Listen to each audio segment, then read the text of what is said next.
Hola, buenas noches. ¿Qué tal? Mucho gusto. Muchas gracias por acompañarnos en la segunda jornada virtual de que organiza la Sociedad Paceña de Cancerología.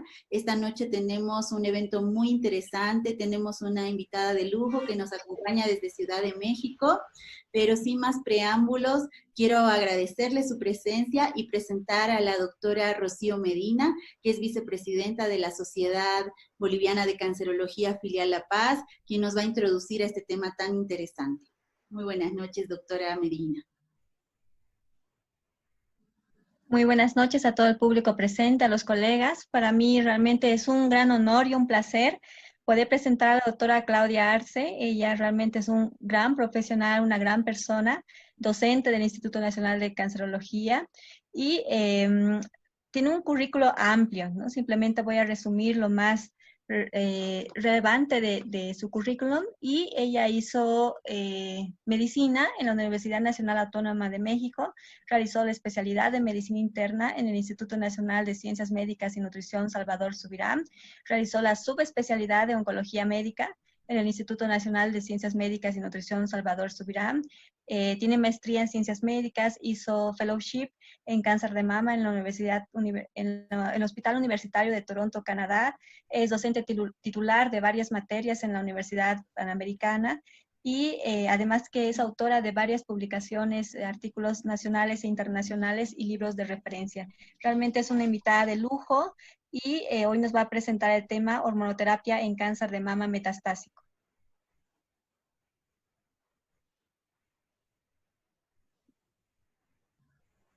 Muchas gracias, doctora Medina. Le damos la bienvenida a la doctora Claudia Arce.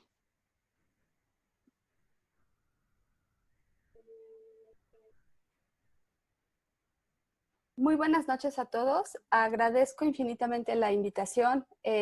Para mí es un placer poder estar con ustedes en esta sesión. Especialmente agradezco a la doctora Rocío Medina porque ha logrado hacer esto posible. Y bueno, lo que vamos a tratar de platicar es algunos aspectos de hormonoterapia en cáncer de mama metastásico. Estos son algunos de los aspectos que vamos a comentar. Y bueno, brevemente lo que les quería comentar es que al menos como muchas personas fuimos educadas, digamos que en la oncología, lo que nosotros sabíamos es de que el manejo para el cáncer de mama metastásico teníamos básicamente dos modalidades terapéuticas, hormonoterapia y quimioterapia. Y básicamente la quimioterapia la utilizábamos en todos los pacientes. ¿Por qué? Porque nos decían que la quimio estaba indicada para pacientes con enfermedad metastásica, para pacientes con enfermedad visceral, para pacientes que no habían tenido respuesta a terapia hormonal o que tenían un intervalo de enfermedad muy corto. Sin embargo, es importante recordar que estas recomendaciones al final solamente eran una recomendación por un grupo de expertos y que no había realmente evidencia clínica que nos orientara o que nos apoyara y sustentara esta decisión terapéutica. Sabemos también que la quimioterapia o el manejo de la enfermedad paliativa está encaminado básicamente a tener un control de síntomas, a mantener y mejorar la calidad de vida, prevenir complicaciones serias, como todos los eventos óseos relacionados, por ejemplo, y todo esto a la par de retrasar el tiempo a la progresión. Sin embargo, lo que sabíamos es que para poder tener estos objetivos, pues tenemos una gran cantidad de fármacos y de secuencias disponibles, que ninguno era estándar hasta estos momentos. E insisto, y en general lo que nosotros hacíamos era empezar con quimioterapia. ¿Y qué apoyaba que nosotros empezáramos con quimioterapia? Bueno, básicamente esta publicación, si bien ya es vieja, es una publicación de MD Anderson, en donde la doctora Giordano lo que hizo fue evaluar el impacto que tenía la adición de los diferentes fármacos de quimioterapia. Y como podemos ver, en la década de los 70, básicamente alrededor del 10% de las pacientes estaban libres de enfermedad a 5 años. Conforme se fueron descubriendo nuevos fármacos y se fueron incorporando en nuestro armamentario terapéutico, la supervivencia ha incrementado hasta un 40% para principios de este siglo. Y obviamente con esta ganancia absoluta en términos de supervivencia, pues es que todos estábamos prescribiendo quimioterapia. Sin embargo, ¿qué hemos aprendido en las últimas 2 décadas sobre el manejo de cáncer de mama metastásico? pues parte de lo que hemos aprendido es que hay que individualizar estos tratamientos y que al final no todas las pacientes deben ser tratadas de la misma forma. Este estudio a mí se me hace muy interesante, es un estudio publicado de la experiencia del Instituto Gustave Roussy en Francia, y lo que hizo Fabrice André fue analizar nuevamente cómo era la supervivencia de acuerdo a las diferentes décadas en las que los pacientes fueron tratados. Confirma lo que demostró la doctora Giordano en el MD Anderson, que en los últimos años la mejoría en supervivencia ha mejorado de forma significativa. Insisto, gracias a nuevos fármacos, gracias a mejores terapias de soporte, gracias a manejo combinado, porque damos radioterapia cuando se requiere, o radiocirugía, etc. Sin embargo, algo que fue muy interesante que demostró Fabrice André fue que esta ganancia en supervivencia estaba encaminada básicamente al subtipo hormonosensible, como podemos ver aquí. Y los pacientes triple negativo seguían teniendo un mal pronóstico. Entonces, por primera vez, insisto, se nos abrió un parteaguas para poder distinguir e individualizar la terapéutica de las pacientes con tumores hormonosensibles en comparación con las pacientes con receptores hormonales negativos. Y algo que apoya un poco esta observación, que insisto ya tiene un poco más de una década, es esta publicación realizada por un análisis en Estados Unidos, en donde analizaron cerca de 160,000 casos. En Estados Unidos, a diferencia de países como México, en donde supongo que Bolivia compartimos las mismas características epidemiológicas, solamente o menos del 5% de las pacientes debutan con enfermedad metastásica de nuevo. En México, el 13% de nuestros casos nuevos debutan con enfermedad metastásica de nuevo.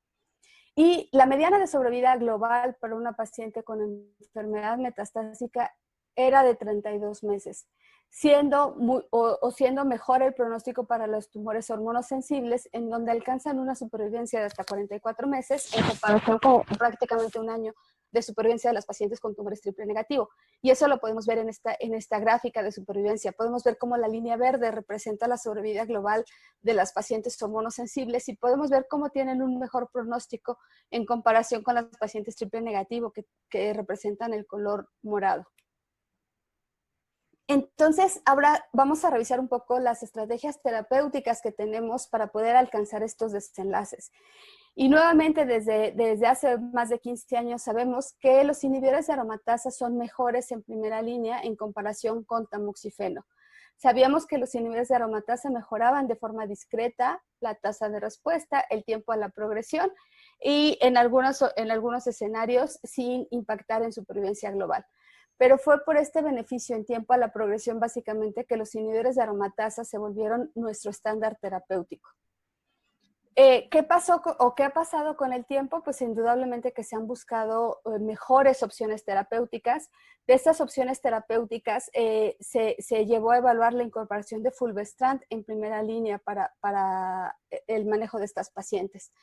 Entonces, básicamente les comento 3 estudios. Los 2 primeros, lo que evaluaron fue el uso combinado de fulvestrant con anastrozol versus anastrozol solo. Lo que encontraron fueron resultados un poco dispares. El estudio del grupo del suroeste del Southwest Oncology Group en Estados Unidos, lo que demostró fue que la terapia combinada mejoraba discretamente el tiempo a la progresión, pero mejoraba de forma significativa la supervivencia global, con una ganancia de 6 meses en supervivencia global, lo cual es estadísticamente significativo y evidentemente clínicamente significativo. Sin embargo, el estudio europeo, que es el estudio FACT, con un diseño muy semejante, ellos no encontraron diferencia ni en tiempo a la progresión ni en supervivencia global.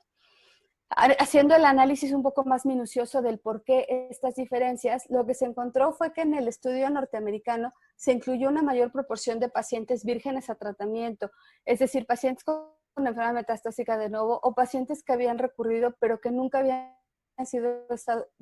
sido expuestas a una terapia endocrina en el escenario adyuvante. Y ahora sabemos que es justamente ese grupo de pacientes las que se benefician de dar una terapia combinada, no tanto las pacientes que ya han sido tratadas previamente. Y finalmente, el estudio Falcon, que fue el estudio fase 3 que evaluó el beneficio de fulvestrant como monoterapia en comparación con anastrozol, lo que encontró Falcon fue un beneficio en tiempo a la progresión, 16.6 meses, en comparación con 13.8 meses de las pacientes tratadas con anastrozol.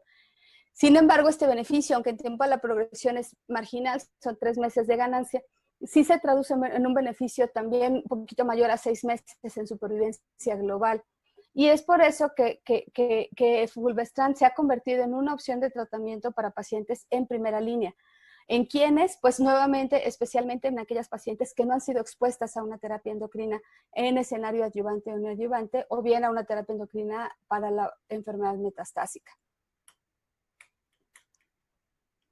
¿Qué otras estrategias han surgido? Pues indudablemente los inhibidores de CDK son los que han surgido y han llegado como a destronar a todas nuestras estrategias pasadas. Estrategias en primera línea, bueno, tenemos todos estos estudios que la han evaluado, en donde tenemos combinaciones con palbociclib, con ribociclib y con abemaciclib. Básicamente, en todas estas opciones terapéuticas, lo que nosotros tenemos es una mejoría muy significativa en tiempo a la progresión, y es una mejoría que inclusive, si recordamos los estudios iniciales, alcanzan la sobrevida global que teníamos cuando nosotros teníamos los estudios pivotales con un inhibidor de aromatasa exclusivamente.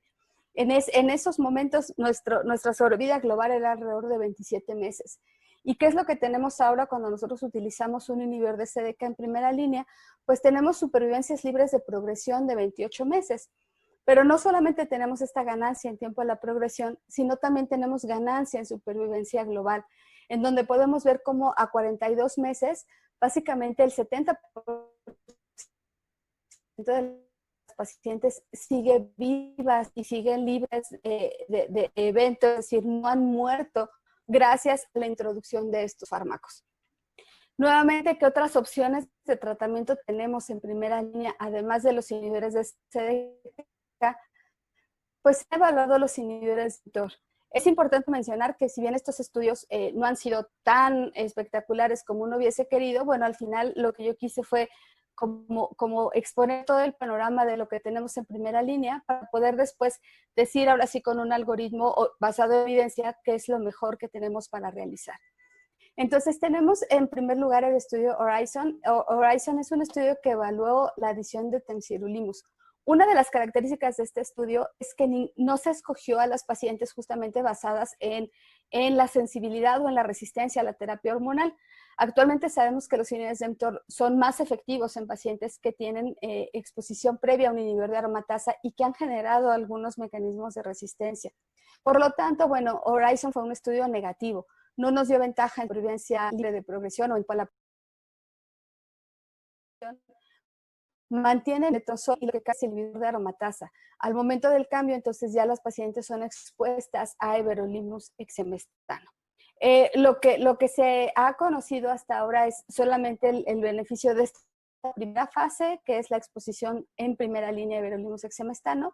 Insisto, es un estudio fase 2, es solamente un brazo, no tenemos grupo control, pero lo que se ha reportado es un tiempo a la progresión de 22 meses, que es algo semejante a lo que se alcanza con un inhibidor de CDK, o inclusive a 2 años, prácticamente el 80% de las pacientes siguen con enfermedad controlada y libres de recurrencia o de progresión. Entonces, aparentemente pudiese ser una opción favorable. ¿Qué es lo que tenemos en contra de esta combinación? Pues el perfil de seguridad. Indudablemente el perfil de seguridad de un inhibidor de CDK es mejor y más favorable en comparación con el perfil de seguridad que nos da everolimus. Entonces, poniendo todas estas cosas en la balanza y en un metaanálisis, lo que este metaanálisis nos dijo, después de analizar más o menos 2.600 pacientes, incluidas en 140 estudios, lo que nos dice es de que tanto en primera como en segunda línea, los inhibidores de CDK junto con alguna terapia hormonal deben de ser nuestro estándar de tratamiento en primera línea. Quimioterapia, porque los beneficios que nos dan estas combinaciones son mucho, mucho mejores de lo que nos daba la quimioterapia en su momento. Entonces, ¿qué tenemos para la segunda línea? Bueno, para la segunda línea lo que tradicionalmente tenemos es exemestano o fulvestrant. Sabemos, basado en 2 estudios, en el SOFEA, por ejemplo, que exemestano nos da solamente 4 meses de tiempo a la progresión. Y basados en el estudio CONFIRM, sabemos que fulvestrant nos da 6 meses de tiempo a la progresión. Entonces, nuevamente aquí, todos los investigadores se plantearon la pregunta si si tenemos algo mejor que ofrecer que 6 meses de tiempo a la progresión. Entonces, en este escenario, nuevamente se han evaluado los inhibidores de CDK. Nuevamente, los 3 inhibidores de CDK que tenemos se han evaluado en segunda línea o más allá. Entonces, tenemos el estudio Paloma 3 que combinó palbociclib con fulvestrant. Tenemos el estudio Monarch 2 que comparó abemaciclib con fulvestrant. Y tenemos el estudio Monalisa 3 que comparó ribo con fulvestrant. Nuevamente, los 3 estudios lo que reportan es un beneficio muy significativo. Básicamente se duplica el tiempo a la progresión cuando nosotros adicionamos un inhibidor de CDK. Y especialmente para Monarch 2 y para Monalisa 3 también tenemos un beneficio muy significativo en supervivencia global. Entonces, con esto tenemos que los inhibidores de CDK no solamente en primera línea, sino también en segunda línea mejoran tiempo a la progresión y supervivencia global. Aquí simplemente me quería detener un poco en aclarar por qué los meses de supervivencia libre de progresión varían entre estudio y estudio. Yo creo que no es necesariamente porque el inhibidor de CDK alguno sea mejor que otro, sí puede estar contribuyendo, pero al final lo que nos hace que estas diferencias numéricamente sean tan evidentes es justamente la cantidad de líneas que han recibido, de líneas terapéuticas que han recibido las pacientes antes de haber sido expuestas a un inhibidor de CDK. En Paloma 3, la gran mayoría de las pacientes habían recibido en promedio 3 líneas de tratamiento, incluyendo hormono y quimio. Y para los estudios Monarch 2 y Monarch 3, inclusive tenían una corte de pacientes en primera línea, es decir, en pacientes que por primera vez eran expuestas. Y esto obviamente lo que hace es jalarnos números y hacer que la magnitud del beneficio numéricamente, insisto, sea mejor. Pero si nosotros vemos la razón de riesgo, podemos ver cómo prácticamente en los 3 estudios es alrededor de 0.8. Es decir, es bastante consistente el beneficio cuando nosotros lo ofrecemos en segunda línea o más allá. Nuevamente, ¿qué otras estrategias tenemos? Pues tenemos everolimus, como ya lo habíamos comentado, y tenemos especialmente inhibidores de PI3K como el pelicib. Entonces, ¿qué tenemos con inhibidores de mTOR? Tenemos básicamente 3 estudios. Bolero 2, que al final fue el estudio fase 3, que nos llevó a confirmar el beneficio de la combinación de everolimus exemestano versus exemestano. Lo que nos dio fue 11 meses de tiempo a la progresión en comparación con 4 meses en las pacientes que recibían solamente exemestano. TAMRAD fue un estudio fase 2 que evaluó la combinación de everolimus más tamoxifeno y ese estudio, el PRE-102, evaluó fulvestrant más everolimus también en segunda línea. Nuevamente, en resumen, en segunda línea nos dan más o menos entre 9 a 11 meses de tiempo a la progresión. Ahora, ¿qué tenemos con alpelisib? Alpelisib es un medicamento nuevo que se está evaluando. Alpelisib es un inhibidor selectivo de la subunidad catalítica de PI3K. Sabemos que mTOR se está bloqueando más abajo, río abajo en la cascada de señales y que PI3K está más arriba de la cascada de señales. Entonces, parte de la idea de utilizar algo más selectivo, pues era dar mayor potencia con un mejor perfil de seguridad. Lo que encontró el SOLAR 1 es primero que para que nosotros podamos tener el beneficio con alpelisib tenemos que seleccionar a la paciente. Y esa selección a priori tiene que estar basada justamente en la presencia de mutación de PI3K. Si no tenemos mutación de PI3K, el adicionar alpelisib no nos da ningún beneficio, solamente nos da toxicidad. Entonces, cuando nosotros tenemos a la población seleccionada, lo que nosotros sabemos es de que el tiempo a la progresión mejora, nuevamente 11 meses cuando damos alpelisib en comparación con 5.7 meses cuando damos fulvestrant como monoterapia. La otra pregunta que a veces nos planteamos es decir, bueno, ya di la mejor primera línea, en segunda línea a lo mejor ya puedo dar quimio y no pasa nada, ¿no? La magnitud del beneficio va a ser la misma. Entonces, lo que nosotros tenemos de estudios directos que comparan hormono contra quimio son 3 estudios.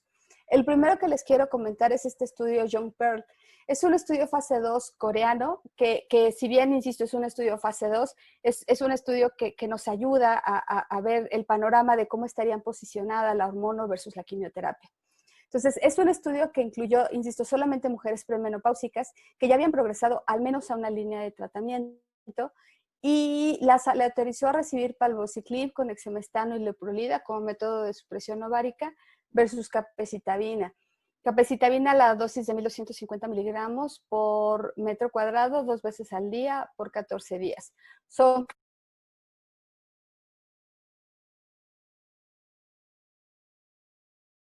casi 100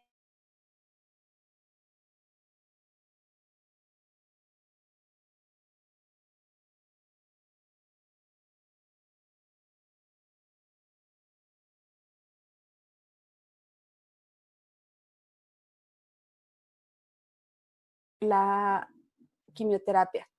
Sin embargo, este estudio español, Pearl, cambió un poco esta idea o esta hipótesis que se había generado con John Pearl. Pearl es un estudio en donde incluyó primero una corte de pacientes que fueron tratada con exemestano en comparación con capecitabina, y después, conforme pasó el tiempo, que se encontró que fulvestrant era la mejor segunda línea, entonces se incluyó una segunda corte de pacientes en donde las trataron con fulvestrant en comparación con capecitabina. En esta primera corte incluyeron en total incluyeron 600 pacientes, son 300 pacientes más o menos por corte de pacientes tratadas. Lo que encontró Pearl, es que no había diferencia, ni en la corte 1 ni en la corte 2, es decir, no había diferencia en tiempo a la progresión si dábamos palbociclib o si dábamos capecitabina. Inclusive los autores a priori eligieron pacientes que tuvieran mutación del gen SR1 como un marcador de resistencia y pensando que obviamente estas pacientes, cuando diéramos un inhibidor de CDK, iban a tener un mayor beneficio. No fue así, como podemos ver aquí, inclusive hubo una tendencia numérica a que capecitabina parece ser mejor que palbociclib en segunda línea. Entonces, con este estudio, pues parece que no hay diferencia entre dar palbo o dar capecitabina en segunda línea.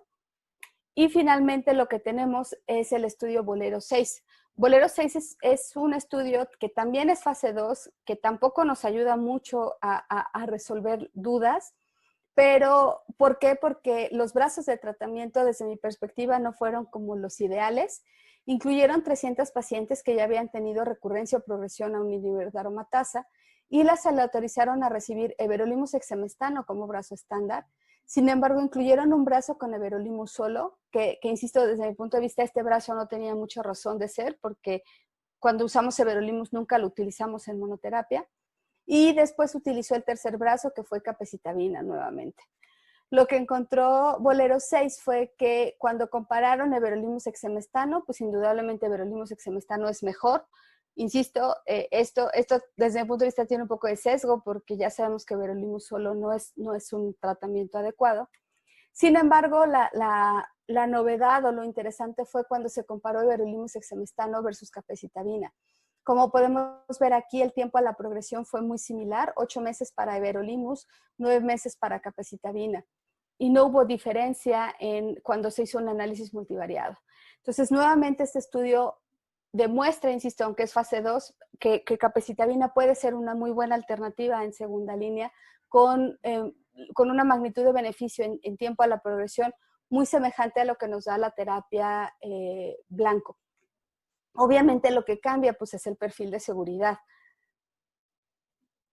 La otra pregunta que entonces nos planteamos es, bueno, si yo ya agoté todas las líneas hormonales, por ejemplo, di un inhibidor de CDK en primera línea, everolimus en segunda línea, fulvestrant me lo dejé hasta tercera línea, ¿tengo yo beneficios si yo expongo después de todo esto a una paciente a quimioterapia? Y esta pregunta se la plantearon los investigadores del MD Anderson. Lo que ellos hicieron fue hacer un análisis retrospectivo de un poquito más de 1.200 pacientes que ya habían recibido tratamiento y que habían progresado a un inhibidor de aromatasa, a un inhibidor de CDK o a un inhibidor de mTOR. Y lo que ellos hicieron fue analizar cuál era el tiempo a la progresión o la ganancia que tenían cuando las pacientes eran expuestas a quimioterapia. Y lo que nosotros podemos ver es que la magnitud del beneficio con quimioterapia, insisto, cuando las pacientes han progresado estas líneas terapéuticas, está a favor de las pacientes que nunca recibieron terapia blanco. Es decir, si yo nada más traté con inhibidor de aromatasa y después fulvestrant y después expongo a quimioterapia, que por ejemplo capecitabina puede ser una buena opción, es donde obtengo el mayor tiempo a la progresión, 5 meses. El peor desenlace está presente cuando yo expuse a una paciente a un inhibidor de CDK. La quimioterapia solamente me da 3 meses de tiempo a la progresión.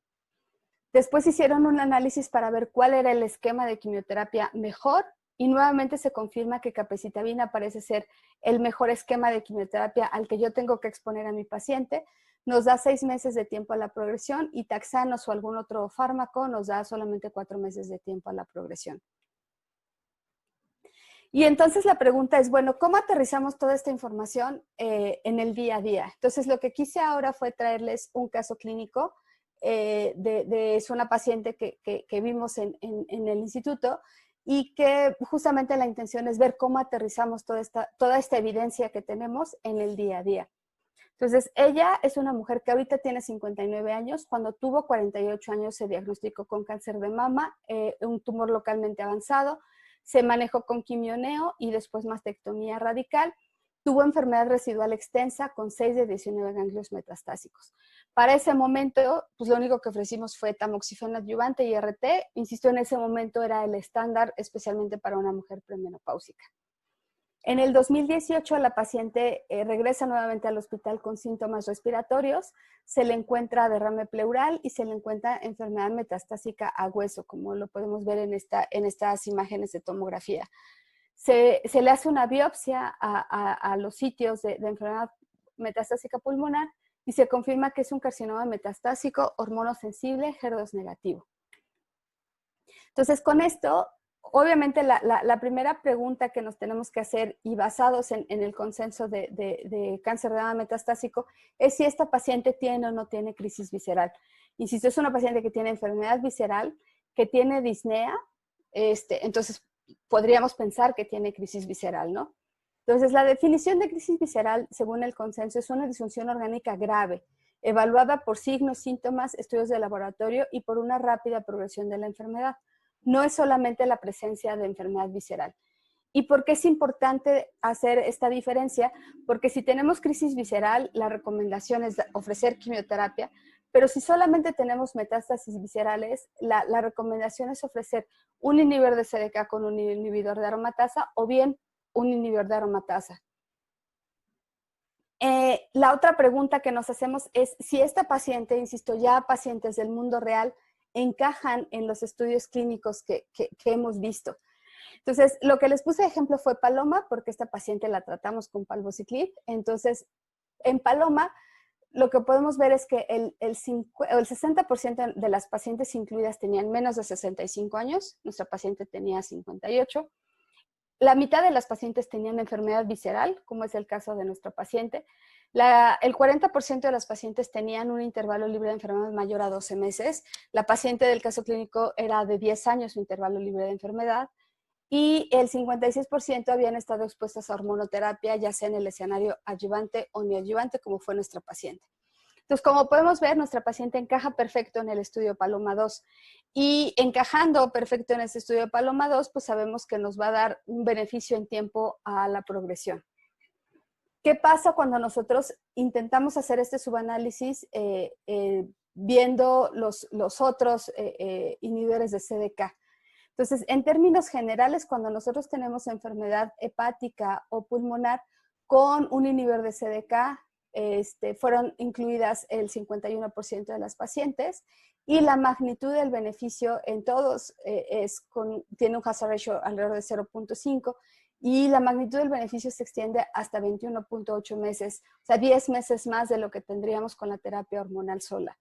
Entonces, al final, estos datos nos apoyan que aunque no hayamos metido a una paciente en un estudio clínico o que no encaje perfecto en un ensayo clínico, parece ser que la magnitud del beneficio se repite. Nuevamente lo vemos aquí ya con este forest plot.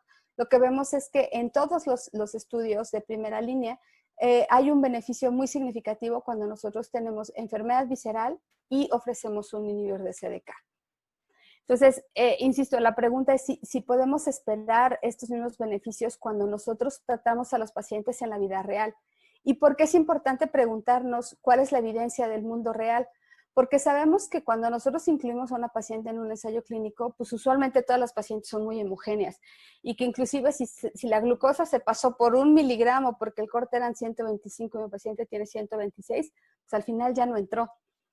Y cuando nosotros vemos a una paciente en la vida real, pues son pacientes que no van a cumplir los criterios de selección o por edad, o por obesidad, o por comorbilidades, o por cualquier otra causa, inclusive hasta porque el acceso al hospital es más complicado, porque no es lo mismo que la paciente viva en el área cercana al hospital y en donde yo tengo comunicación rápida, o pacientes en donde ni siquiera tengo comunicación. En México pasa mucho las pacientes de provincia que a veces ni teléfonos tienen y entonces que ni siquiera tenemos forma de estar monitoreando los eventos adversos. Entonces sí cambia mucho el saber cómo nos va en la vida real y si los podemos incluso aterrizar estos datos. Entonces en este escenario tenemos básicamente un par de estudios. El primero que les quería comentar es el estudio Flatiron. Flatiron es un estudio que se realizó en Estados Unidos y lo que analizó son más de 4,000 pacientes para ver cómo les iba. Entonces, de las cosas que llaman la atención de forma inicial es que para el 2015 la mejor estrategia en primera línea era, como podemos ver, hormonoterapia sola en primera línea. Para el 2018, la mejor estrategia terapéutica ya era un inhibidor de CDK y se prescribe casi en la mitad de los pacientes. Pero no solamente se prescribe más, sino lo que encontraron es que se traduce este incremento en la prescripción, digámoslo así, en un beneficio en tiempo a la progresión. Como podemos ver aquí, los hazard ratios se mantienen cuando nosotros ofrecemos ya en la vida real palbociclib y letrozol. El hazard ratio es de 0.6. Todos los subgrupos prácticamente tienen beneficio y en otros desenlaces como tiempo a la progresión, como tasa de respuesta, como podemos ver aquí, pues mejora significativamente cuando nosotros ofrecemos un inhibidor de CDK. Está el estudio María. María es un consorcio que se hizo entre Italia y Alemania, nuevamente para poder ver la magnitud del beneficio. Y para no ser tan repetitiva, lo que demuestra María es nuevamente un beneficio en tiempo a la progresión de 29 meses cuando damos un inhibidor de CDK en primera línea en comparación con 16 meses. Entonces, ¿qué hicimos en este caso? Insisto, yo le ofrecí letrozol palbociclib a la paciente, especialmente porque no tenía crisis visceral desde mi perspectiva, y esta es la primera evaluación de la respuesta que tuvo. Se fijan, tuvo una respuesta espectacular. Ahorita la paciente está asintomática, lleva 2 años con tratamiento, porque esto fue en el 2018 cuando recurrió. Ahorita la paciente sigue recibiendo el tratamiento y está completamente asintomática y sin toxicidad. Entonces, la otra pregunta es, si estos beneficios se traducen en algunas poblaciones especiales. Y poblaciones especiales, pues me refiero a los extremos de la vida. Entonces, mujeres premenopáusicas, ya les comenté el estudio John Pearl, tenemos el estudio Mona Lisa 7, que ambos lo que nos dicen es que hay un beneficio muy significativo en tiempo a la progresión, que retrasamos el uso de quimioterapia y que mejoramos también la sobrevida global. John Pearl, insisto, ya se los comenté, no me quiero detener, solamente confirmar que el beneficio está dado con palbociclib y exemestano también para mujeres premenopáusicas. Y en un intento de extraer todas las mujeres premenopáusicas incluidas en estos estudios, digo, además de Mona Lisa 7, insisto que fue un estudio diseñado solamente para evaluar población premenopáusica, sabemos que en Monarch 2 y en Paloma 3 hubo más o menos un 20% de pacientes premenopáusicas o perimenopáusicas. Y como podemos ver aquí, aunque no fue un objetivo del estudio, lo que podemos ver en este subanálisis es que la magnitud del beneficio para mujeres premenopáusicas se mantiene. Con Palbo el hazard ratio es de 0.5, con Abema el hazard ratio es de 0.45. ¿Qué pasa con las mujeres añosas? Pues en general las mujeres añosas sabemos que van a estar infrarrepresentadas. Nuevamente los estudios Paloma son los que tienen un análisis más profundo de las mujeres añosas. Entonces sabemos que están infrarrepresentadas, sabemos que son pacientes que tienen obviamente más comorbilidades, como podemos ver aquí, tienen una mayor proporción de diabetes, enfermedad renal, hipertensión. Sin embargo, lo que podemos ver aquí es que la magnitud del beneficio se mantiene sin importar la edad de la paciente. Lo que hicieron en este análisis fue justamente evaluar los grupos etarios comparado por tratamiento. Entonces, primero se analizaron las pacientes tratadas con palbo y letro. Como podemos ver aquí, menores de 65 años, la combinación nos da 22 meses de tiempo a la progresión, pero en las mujeres de 65 a 74, la combinación nos dio 27 meses de tiempo a la progresión. Cuando evaluamos la combinación de fulvestrant con palbo, nuevamente, en la población de 65 a 74 nos da 16 meses de tiempo a la progresión, lo cual es muy significativo. Este grupo, si bien hay beneficio, son tan poquitas las pacientes que es difícil decir de forma fehaciente cuál es la magnitud del beneficio, pero al final lo que se concluye es que no importa la edad de la paciente, si nosotros consideramos que la paciente tiene este beneficio clínico, se lo debemos de ofrecer. Nuevamente en este estudio lo que se hizo fue tratar de combinar o de extraer la información de la población añosa. Lo que nos dicen es que con ribo, las mujeres mayores de 65 años tienen una mayor incidencia de eventos adversos, sin embargo, insisto, mantienen la magnitud del beneficio. Con abema no está tan estudiado cuál es la magnitud del beneficio en población añosa. Y el otro aspecto importante, pues, es la calidad de vida. Lo que les presento aquí es una combinación de los 3 inhibidores de CDK, y lo que podemos ver es que si bien sabemos que el adicionar un inhibidor de CDK incrementa la incidencia de eventos adversos, lo que podemos ver es que esto no se traduce en un deterioro en calidad de vida. Al contrario, hay una mejoría cuando nosotros ofrecemos la terapia combinada en algunos desenlaces, por ejemplo, bienestar emocional, escalas relacionadas con la percepción, la autopercepción de la enfermedad. Son escalas que mejoran de forma significativa cuando nosotros damos un inhibidor de CDK. Y la última pregunta que nos planteamos, pues, es si importa el tipo de terapia endocrina. Y el estudio Parsifal que se presentó en ASCO de este año, pues es un estudio que nos ayudó a tratar de responder esta pregunta. Parsifal es un estudio que evaluó la combinación o el uso de palbociclib combinado ya sea con fulvestrant o fuese con letrozol. Y lo que encontró, pues, es que no había diferencias, que es igual de activo es igual de activo letro o fulve, siempre y cuando esté combinado con fulvestrant. Sin importar si la paciente tiene ausencia de enfermedad visceral o tiene presente enfermedad visceral. Inclusive con enfermedad visceral parece que hay una tendencia a que el letrozol es mejor. Eso, insisto, es numéricamente, no es estadísticamente significativo. Tampoco hay mucha diferencia entre si es enfermedad recurrente o enfermedad de novo. Como podemos ver aquí, prácticamente no hay una tendencia a favor de cuál esquema pudiese ser mejor, si fulve o letro, y tampoco hay un impacto en supervivencia global. Por último, nada más para recordar los aspectos de seguridad, cómo tenemos que monitorear. Palbo es el fármaco que tal vez ofrece un mejor perfil de seguridad. Sabemos que tenemos que hacer BH solamente o monitorearlo con BH. Generalmente los primeros 2 ciclos es al día 1 y al día 15, y si todo sale bien ya podemos hacer BHs de forma mensual, o inclusive sugieren que hasta cada 3 o cada 4 ciclos se pueden estar haciendo. Ribo es un poco más tóxico porque nos puede dar alteraciones en las PFHs, por lo tanto hay que estar haciendo PFHs al día 1, 14 de los primeros 2 ciclos. Hay que hacer un electrocardiograma, sobre todo porque es el único que ha demostrado que prolonga el intervalo QT. Y bueno, hay que hacer electrolitos para descartar que no sea una alteración electrolítica la que nos está dando esta prolongación en el intervalo QT. Abema, también hay que estar monitoreando las PFHs, pero de forma más continua, no solamente durante los primeros meses de tratamiento, sino durante todo el tiempo. Y pues abema nos da un poco más de diarrea en comparación con los otros 2. Okay, ¿qué es lo que les pongo aquí? Palbo, hay que monitorear un poco la función respiratoria. Con ribo, el electrocardiograma, los electrolitos y las pruebas de función hepática. Y con abema, lo que les decía, las pruebas de función hepática. Entonces, ¿qué podemos concluir de todo esto chorizo de información? Bueno, que yo creo que tanto los ensayos clínicos como los estudios en la vida real apoyan que la mejor opción terapéutica en primera línea son los inhibidores de CDK.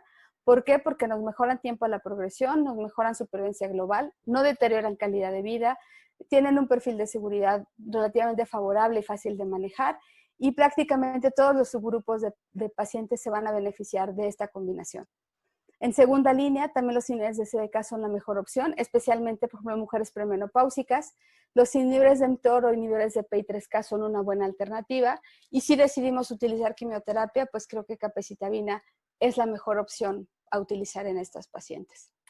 Y esa es la última. Muchísimas gracias. Agradezco muchísimo su atención y dejo de compartir para pasar a la sección de preguntas y respuestas.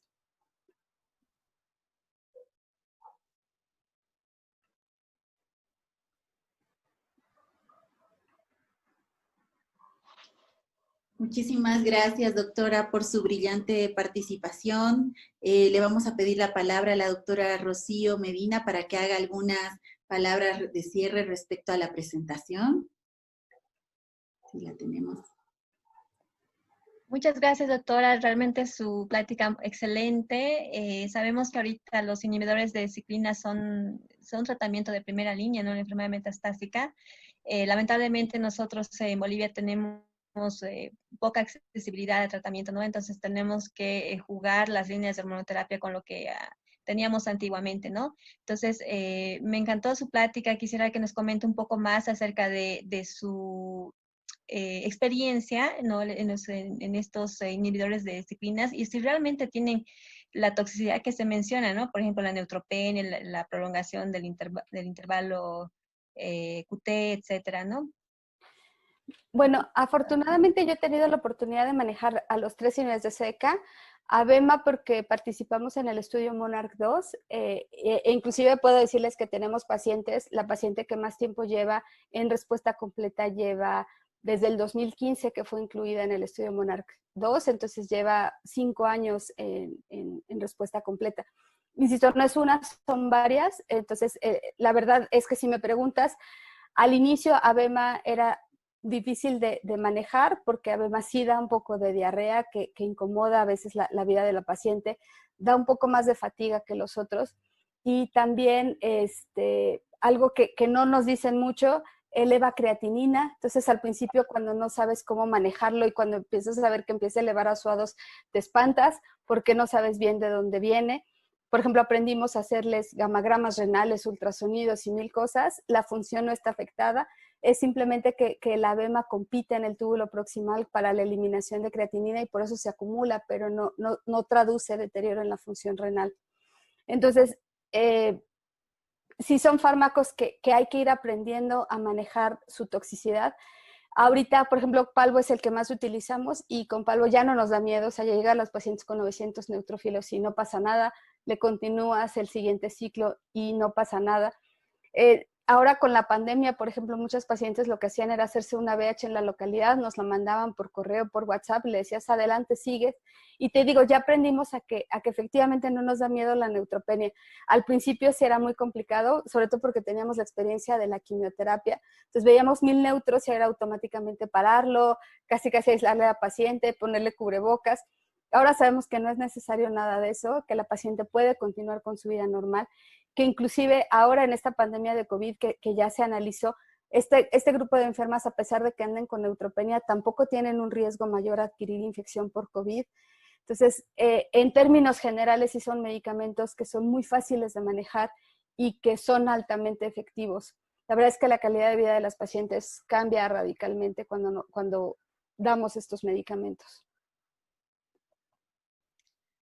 Muy interesante, doctora. Muchas Vamos a gracias. invitar gracias, querida doctora Medina, para enriquecer más esta conversación y que usted nos pueda compartir su experiencia. Vamos a invitar a 2 expertos locales que tenemos el honor de que participen como panelistas. Voy a presentar al doctor Marco Vázquez, que es cirujano oncólogo de la Caja Nacional de Salud y es docente universitario, y al doctor Enrique González, que es oncólogo clínico del Centro Oncológico de la Caja Nacional de Salud y que se ha formado en el INCAN, que es el Instituto Nacional de Cancerología. Entonces, le vamos a pedir al doctor Peláez que los ascienda a panelistas para que podamos iniciar un debate y nos pueda compartir su experiencia. Ahí lo tenemos al doctor Vázquez. ¿Cómo están? Buenas noches, doctora. Muchísimas Hola, gracias. buenas noches, un placer. Un placer, doctora. Yo soy cirujano. Me encantó su charla, la verdad. Gracias. Me ayuda muchísimo, abre mucho el criterio también del cirujano. Yo le quería preguntar algo, doctora. Hay ciertos grupos argentinos que en base al estudio Monarch 3 han visto que ha habido una gran respuesta al tamaño del tumor. Y ellos planteaban un acceso quirúrgico, viendo tan buena respuesta con el Monarch 3. Yo quería saber si la experiencia mexicana también conllevaba a seleccionar algún tipo de paciente como para que pueda ser sometido a un procedimiento quirúrgico bajo el criterio del Monarch 3. Sí, las respuestas son espectaculares y la disminución del tamaño del tumor es espectacular. Sin embargo, aquí lo que yo difiero es justamente el valor de la cirugía, porque al menos ya tenemos estudios aleatorizados que dicen que pacientes con enfermedad metastásica, el control local parece que no contribuye a la mejoría en la supervivencia y que quien contribuye al beneficio en la supervivencia al final es la eficacia de estos manejos sistémicos. Entonces, nosotros prácticamente no estamos operando a ninguna paciente, salvo que tenga las indicaciones tradicionales de tumores ulcerados o tumores muy grandotes que estén poniendo como en riesgo a la calidad de vida de la paciente, son las únicas indicaciones. Pero insisto, o sea, nosotros tenemos pacientes, o la experiencia viene desde el 2015 de pacientes tratadas con inhibidores de CDK. Ninguna paciente se ha operado y las pacientes siguen bien y en respuesta completa. Sí, gracias. Bárbaro. El doctor González, ¿le gustaría participar? No te escuchas, Quique. Sí, tu micrófono. Ahora sí, mejor. Ahora sí. Sí, doctora, muchísimas gracias, un gusto verla de forma virtual. Igualmente, Quique, un placer. Sí, estamos acostumbrados en el INCAN a estas excelentes charlas, realmente nos ha refrescado la parte académica de una manera muy, muy productiva, doctora, muchísimas gracias.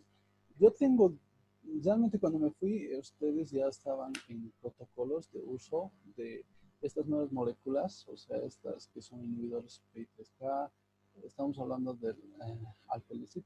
En cuanto a lo que es, sabemos que tiene más toxicidad que los inhibidores de CDK, pero ¿cuál es su experiencia realmente? Porque luego el everolimus con exemestano es más tóxico, ya lo sabemos, y cómo le ha ido tomando en cuenta este inhibidor de PI3K. Con everolimus en especial, lo que ya hacemos de rutina es siempre indicar los enjuagues bucales.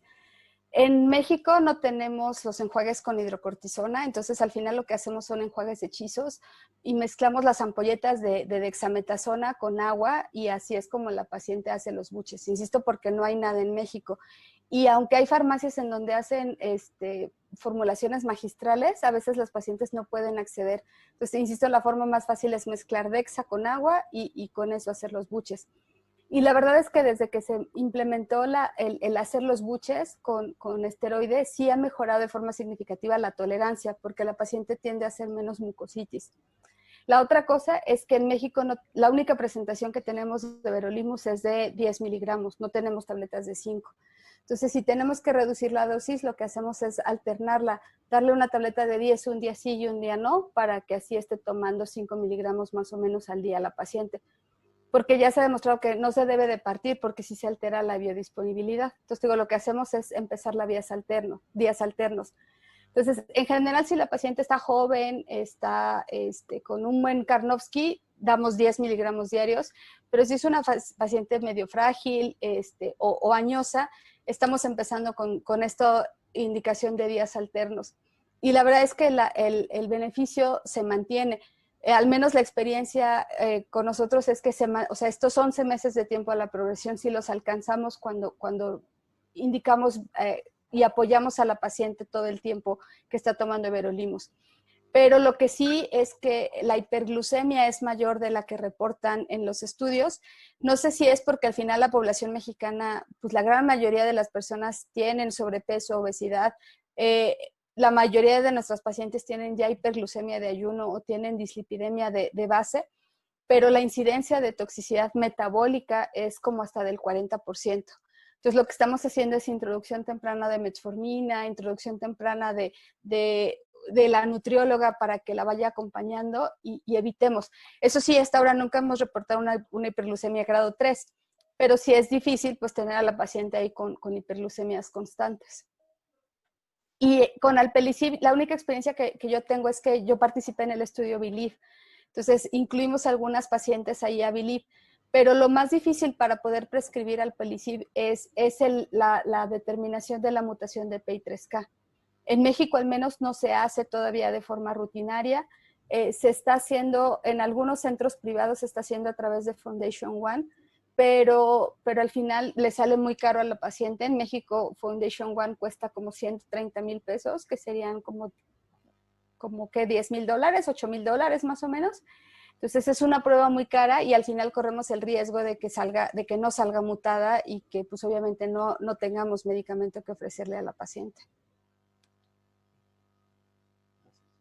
Interesante. Doctora, perdón, ¿puedo leer una pregunta de la audiencia? Si me permiten. Tengo una pregunta de la doctora María Yanque, que nos dice, primero, muchas gracias y felicidades por la exposición. Doctora, ¿el uso de capecitabina como segunda línea en pacientes premenopáusicas con crisis visceral se mantiene hasta progresión o toxicidad? Pregunta la doctora. Pues ambas cosas. En general se va a presentar antes la progresión que la toxicidad. Yo creo que la ventaja de capecitabina es que hemos aprendido a manejarla. En general en México nosotros nunca damos 1250, siempre damos 1 gramo 2 veces al día, porque esa dosis es muchísimo mejor o más fácil de tolerar. La otra cosa que nosotros aprendimos, porque participamos en un estudio de toda Latinoamérica dirigido por el doctor Larry Norton, en donde lo que hacía era evaluar el esquema 7x7, es decir, capecitabina una semana sí y una semana no. Se mejora la intensidad de dosis cuando lo damos en esquema 7x7 y se disminuye la toxicidad. Entonces, lo que hacemos con pacientes, por ejemplo, que tienen crisis visceral, que tenemos o que tienen elevación de PFH, por ejemplo, de forma basal, es dar este esquema 7x7 y la tolerancia y la efectividad es muy buena.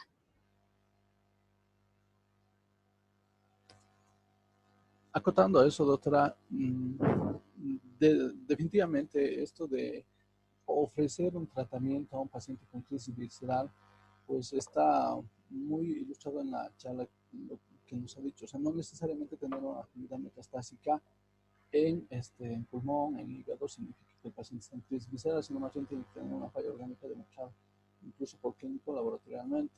A partir de eso, también algunas guías recomiendan dar unos ciclos de quimioterapia entre 3, 6, y si es que el paciente ha existido una buena mejoría, pues pasar a la mejor primera línea en este tipo hormonal. ¿Estoy en lo correcto, ¿no? Sí, es correcto. De hecho, lo que se recomienda, porque además ya se sabe que al final la quimioterapia es una menor proporción de pacientes las que van a tolerar más allá de 6 ciclos, porque ya van a empezar a tener mucho deterioro funcional.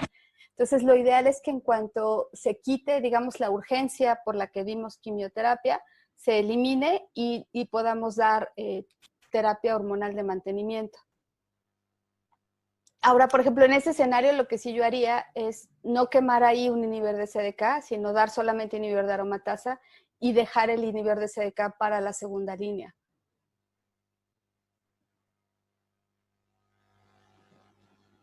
Participar.